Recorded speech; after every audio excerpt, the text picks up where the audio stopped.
Masechet Eruvin, résumé du Daf Ayin Gimel. La Gemara ici ramène la machloket de Rav Shmuel à propos de la question qu'est-ce qui est appelé une habitation. S'il y a quelqu'un qui habite ici, dans le Khatser, il est obligé de participer au Eruv, sinon il est interdit de porter. Mais qu'est-ce qu'on appelle habiter? Qu'est-ce qu'on appelle une habitation? Selon Rav, là où il mange, s'il vient que pour manger, ça s'appelle qu'il habite. S'il ne vient que pour dormir, ça ne s'appelle pas qu'il habite ici, il ne nous gêne pas. Selon Shmuel, c'est le contraire.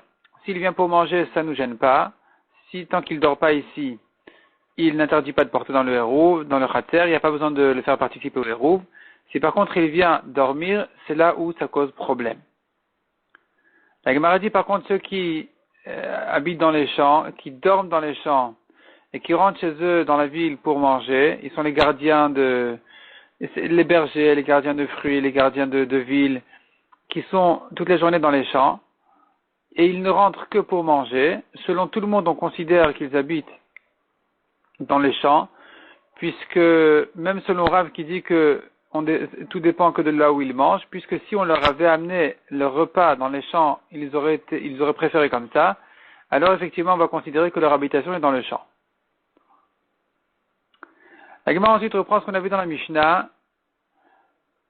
Quel est le statut de quelqu'un qui reçoit son repas de chez son père, par exemple? Donc les frères qui reçoivent leur repas de chez leur père, on a dit que tant qu'ils sont seuls dans le Khatser, ils n'ont pas besoin de Eruv, ils sont considérés comme s'ils habitaient vraiment ensemble. La Gemara ensuite passe au cas des serviteurs qui reçoivent leur repas de leur maître et qui les mangent chez eux, ou bien des femmes qui reçoivent leur repas de leur mari. Donc c'est un mari qui a plusieurs femmes et les femmes reçoivent leur repas de chez le mari et elles le mangent chacune chez elles et ils habitent tous dans le même Khatser. Est-ce qu'on considère qu'ils habitent ensemble ou pas? Et là-dessus on a une machloket entre Rabbi Yehuda ben Betera et Rabbi Yehuda ben Bava. Est-ce qu'on dit que les femmes on les considère comme si elles habitaient ensemble puisqu'elles ont leur intention d'être avec leur mari, mais pas les serviteurs, ou le contraire, les serviteurs partout où ils sont chez leur maître, ils sont tellement soumis à leur maître que partout où ils sont, on considère qu'ils sont chez leur maître, et puisqu'ils sont tous dans des maisons du même Khatser et qu'ils reçoivent leur repas du maître, alors on les considère vraiment comme s'ils mangeaient ensemble chez le maître, ou le contraire. Donc c'est une marloquette entre Rabbi Yehuda ben Bava et Rabbi Yehuda ben Betera, si pour les femmes on permet de porter et pour les serviteurs on interdit, ou le contraire. Après ça, la Gemara elle dit, donc on a vu le fils chez son père, les femmes chez leur mari, les serviteurs chez leur maître. Qu'est-ce qu'il en est d'un élève chez son maître? Ici, cette fois-ci, la Gemara dit, il est clair que l'élève qui reçoit de son maître son repas et qui le mange ailleurs, il est considéré comme s'il était chez son maître, donc il n'y a pas besoin de faire de Eruv entre eux. La Gemara ensuite passe au cas de 5 personnes qui ont ramassé leur Eruv et qui veulent maintenant élargir leur Eruv avec la cour d'à côté, avec le Khatser d'à côté. Il est suffisant de n'amener qu'un seul pain là-bas. Il n'y a pas besoin d'amener tous les pains des 5 personnes au Khatser d'à côté. La Gemara fait la différence entre ce cas et le cas de notre Mishnah.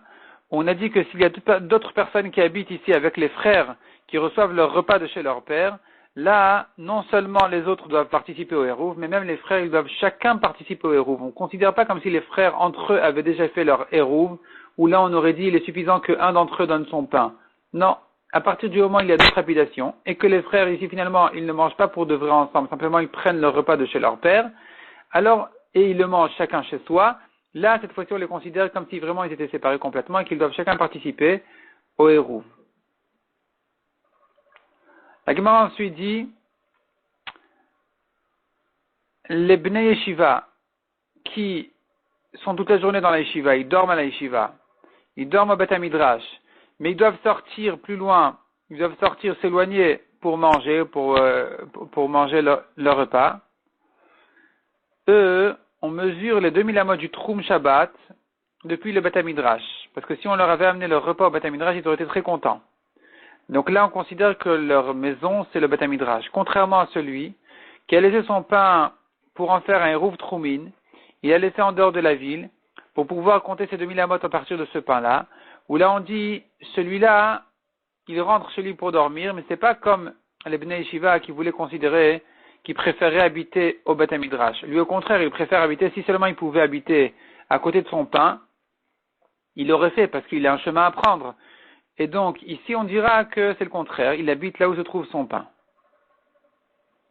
La Gemara ensuite dit, un père et son fils. Le fils prend ses repas de chez son père toujours, ou bien un élève avec son maître. Ils sont les deux ensemble dans le même khatser. On les considère comme s'ils étaient dans la même maison. S'il n'y a pas d'autres habitants là-bas, dans le khatser, on les considère comme s'ils étaient dans la même maison. Et donc, ils n'ont pas besoin de faire de hérouv entre eux. Et s'ils sont dans une cour intérieure, alors la cour extérieure sera permise de porter s'ils ont fait entre les hérouv dans le khatser extérieur, puisqu'on ne considère pas qu'il y a plusieurs personnes dans le khatser intérieur qui vont dire que chez nous on n'a pas le droit de porter, donc on cause problème même au khatser extérieur. Non. Chez eux, le père et le fils, ils peuvent porter, ils sont considérés comme un, donc à partir du moment où le khatser extérieur a fait son hérouv, ils peuvent aussi porter là-bas. Le khatser extérieur peuvent porter là-bas et ne pas craindre l'habitation de ceux qui sont à l'intérieur. Cependant, dit la Gemara, on peut quand même les considérer, oui, pour la Kula comme deux maisons, et dire, voilà, ici, il y a deux maisons dans ce khatser-là, le père et le fils, et il y a un autre khatser aussi avec deux maisons dans ce mavoy-là. Il s'agit d'un mavoy qui donne sur deux khatserot, qui dans chaque khatser, il y a deux maisons, et grâce au fait que j'ai deux khatserot, qui dans chaque khatser, il y a deux maisons, je peux permettre ce mavoy avec un système de l'Echi Okora.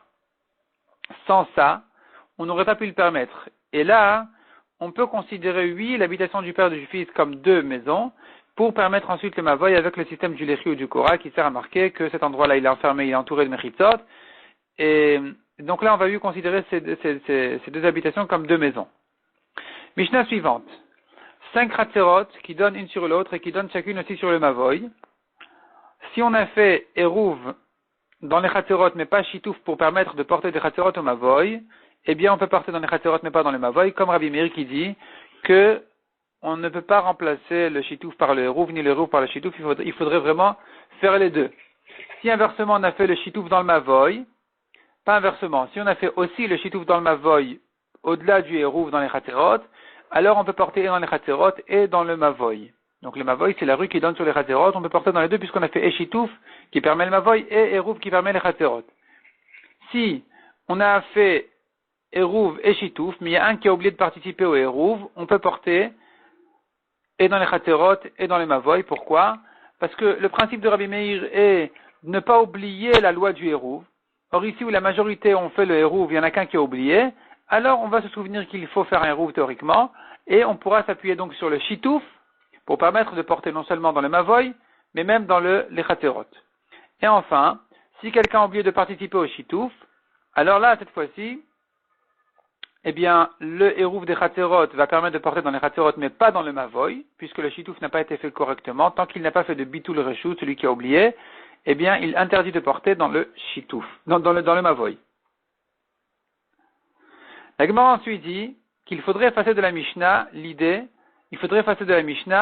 la précision qui disait que les khatserot donnaient un sur l'autre. C'est faux. Les khatserot ne donnent pas un sur l'autre. Tous les khatserot ont une sortie directement au mavoy, uniquement, mais il n'y a pas de passage d'un khatser sur l'autre.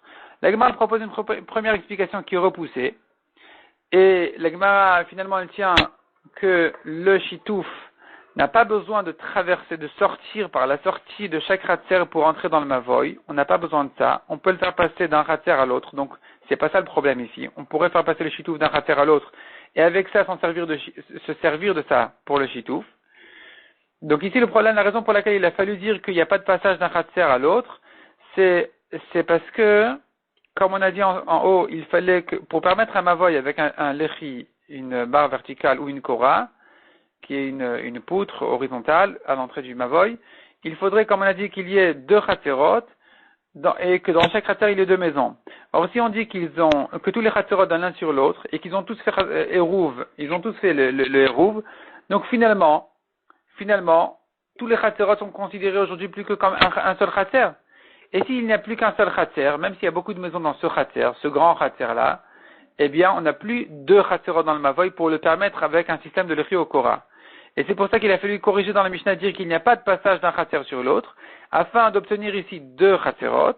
Et puisque j'ai 2 Khatserot, que dans chaque Khatser il y a 2 maisons, on peut effectivement permettre le Mavoy, la rue qui donne sur ces 2 Khatserot, la petite ruelle, l'impasse, avec un système de Lechi Okora.